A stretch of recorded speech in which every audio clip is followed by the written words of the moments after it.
So hello everyone, we are honored to have Dr. Satya, Chairman and Managing Director of Murli Krishna Pharma Private Limited, and we have some few interesting questions for the ma'am. Hi ma'am. Hello to everybody out here at DY Patil University, and it will be my pleasure to answer whatever questions you have, if possible and if within my ability to answer you. Yes ma'am, sure. So being from a engineering background, I'm like very excited to know, like being from a engineering background, how do you implicate that into the pharma industry in Murli Prasad? What does engineering teach you? It teaches you logic, and any business, anything in the world requires logic.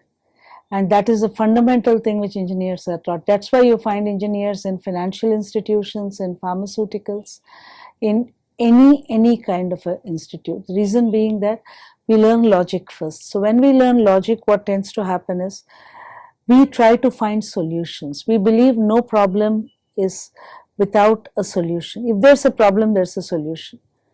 And if there's a solution, it's our job to find it. That's how we succeed in whatever we are in. So I'm comfortable. I enjoyed pharma when I joined in 1992. I learnt along the way. I had a strict boss, and he taught me a lot of things, and I really learned how to understand pharmaceuticals. So being an engineer graduate, it helped to become a prominent leadership and entrepreneur's journey. Not leadership alone. I'll say engineering helped me understand and find solutions. I've always had Murphy sitting on my wall. Now, what does the Murphy's law states? That anything and everything that can go wrong can go wrong. Am I right? Yes. So that's exactly what happened with me also. So each time there will be a new problem and I'd find a new solution for it. See, leadership is not about running something. Leadership is about taking people along with you. And I'm very lucky to have had people who have walked that mile with me. And I work alongside my people. I don't sit on a high chair and say I'm the leader and I'm the owner and I expect people to work for me. So I think that makes all the difference. So yes, engineering has helped me to a large extent to understand what I do. But at the same time, I've also learned a lot of pharma along the way. So for me, the curiosity and the knowledge base was more important. And I come from parents who are professors. Like my late father was an emeritus professor with IIT Bombay. My mother has been an economics teacher. So one thing I learned from my father, be a student all your life. The day you say I know everything, that is the day when you start falling down, because that's the end of any career or any graph that you can ever have. So I've always been learning. So I still learn. I'm learning from you today, new questions, from him new questions. So it's interesting for me because that's giving me a different perspective on things. Yes. So I have a second question, like as Murli Krishna Pharma follows like environmental conscious approach. So for an environmental conscious product, how would you integrate it with maintaining the high quality and as well as like the sellability or the market approach for that product? You need to be conscious of the environment. For that, we are actually going ahead right now and doing a carbon footprinting exercise in our plant. Being an aqueous-based plant, we do not have any solvents which are there, which are coming out from the plant. So while I don't say we are in the complete green zone, because there's no complete green zone for any pharmaceutical unit. We are in the orange zone. So we consciously try and ensure that we do not release pollutants into the air. We take all precautions. And let me tell you, if you're environmentally friendly, you can make better quality products because you're not allowing the product to create a problem for the person who's working with the product or for the environment which surround the product. So good air handling units, good chillers, good thing, all these things help. Yes, they are a problem also in their own way because the more air conditioning units you use, the more chillers you use, the more carbon monoxide you're releasing into the air. Right. But then you have to learn to balance the two things, and that's what we try and do at Murli Krishna. So it has any impact on the product's cost or? It does. If you're following any regulation, it does have an impact on the cost. Simple answer to you is FDA says all doors should be closed. Right. Factory inspector says doors have to be kept open for emergency exit. So how do you answer both of them? Similarly, a product requires high heat. The person working requires what is termed as comfortable working temperature. Again, isn't it a colossal waste of energy? You're increasing the heat in one place and you're reducing the heat in the same place for the person. So there are compromises, there are build-ups, but I personally think you need to follow the regulations. Only then you will give out a good product, and regulations are sacrosanct. You can't go against them. Try to see that you do least damage to the environment. And I have a personal question, like related to your company. Like, seeing the invasion of a legacy at Murli Krishna Pharma, what will be the major achievement you think will be in the next decade, and how are you planning to achieve it? Come again, please. I didn't get you. So, what will be the major achievement for your Murli Krishna Pharma in next decade, and how are you planning to achieve it, except for financial things? For me, what matters most is not financial. If it were financial, I would have continued doing a job. Because as a GM at Ajanta Pharma, I earned a lot more money.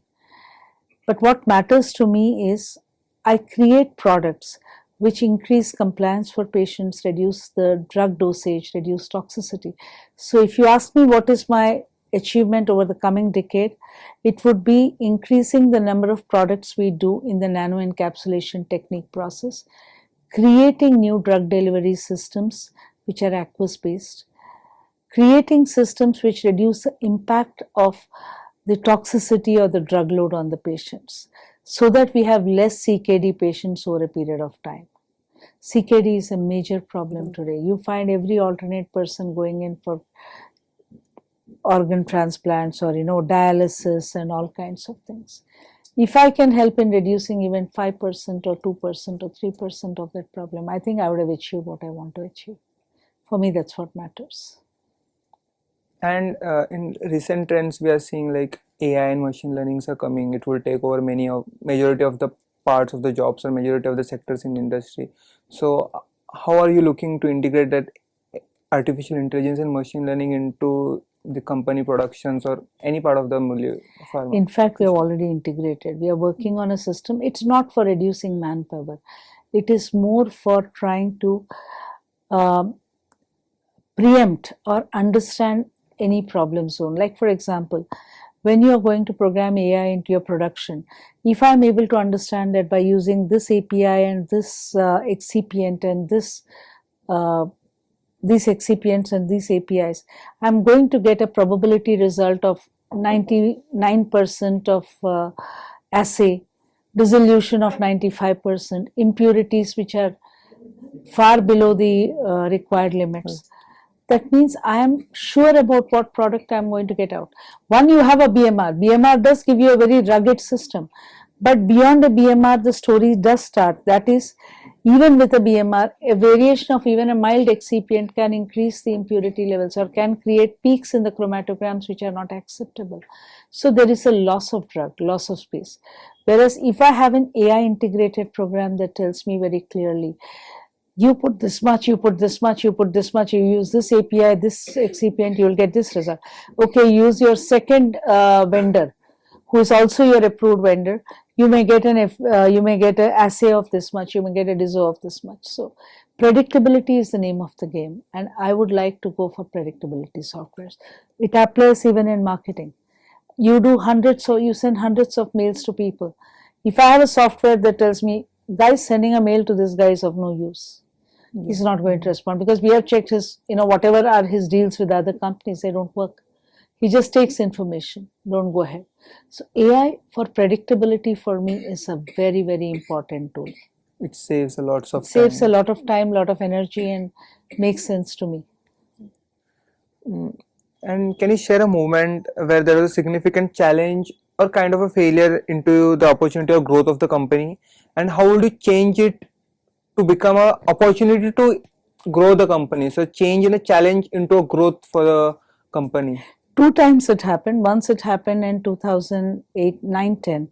We were filing an IND in the US for a customer, and we were on the point of signing the term sheet. We had invested heavily into getting the plant ready for US FDA and all. And we were relatively a new plant. We were only 5 years old. And I had shut the plant for 6 months for certain routine work. I had taken a fresh loan and everything. And unfortunately, 9, 10, Lehman Brothers fell, and the company that was going to give the money for all the work what we had done and all. They filed bankruptcy, and I was faced with a bank loan which I had to repay. The mistake done by me at that point of time was Government of India had offered an additional moratorium to people. I didn't accept it. I said it won't be required because I had other countries where I was exporting my products to. But it was a mistake on my part. What happened was that the entire world started taking less quantities of materials. So where I was supplying products in LATAM countries of more than one container, 2 containers kind of materials, they trickled down to 200, 300 kgs. So that put the company into financial mess. We got out of it. But if you say how we turned something into an opportunity, yes, we used to supply heavily to Mile and One product.